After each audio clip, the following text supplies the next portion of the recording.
My involvement with low-wage workers on campus and their unions at my university goes back to 2017, at which time Simon Fraser University decided that it was going to recontract its food service work in its cafeterias from the company that was providing it at the time, Compass Chartwells, to another multinational, Sodexo. At that time, current laws around successorship were not on the books.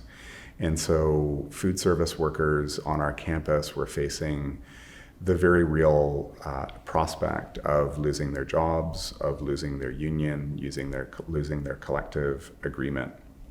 And so along with a concerned group of faculty and students and staff members, I engaged in solidarity work around that prospect and helped organize efforts to support food service workers on our campus, including very well-attended rallies and a petition.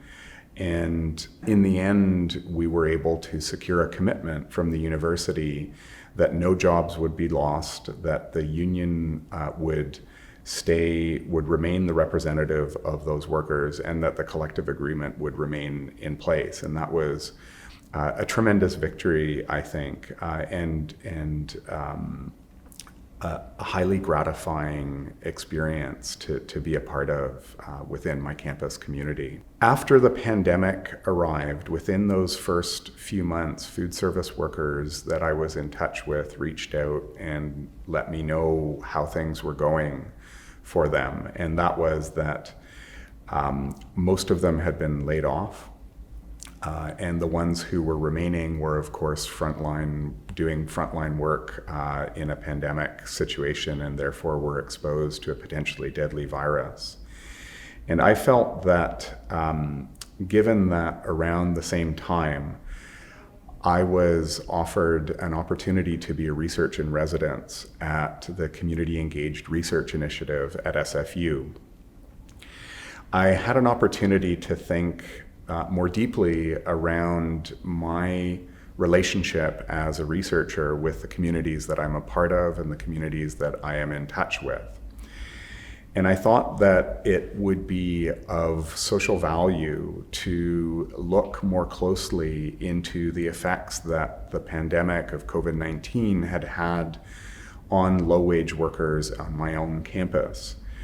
Given, of course, that these are the workers in my very own community, but also they're the workers that in many ways allow me to do the work that I do.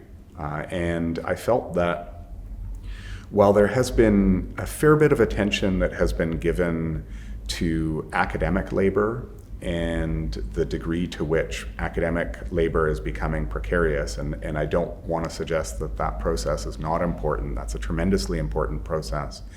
The focus has been predominantly on intellectual labor that happens within the academy, and scholars have given a lot less attention to the other forms of work that literally make a campus work, right? So food service work, security work, and cleaning work, and other forms of low-wage work.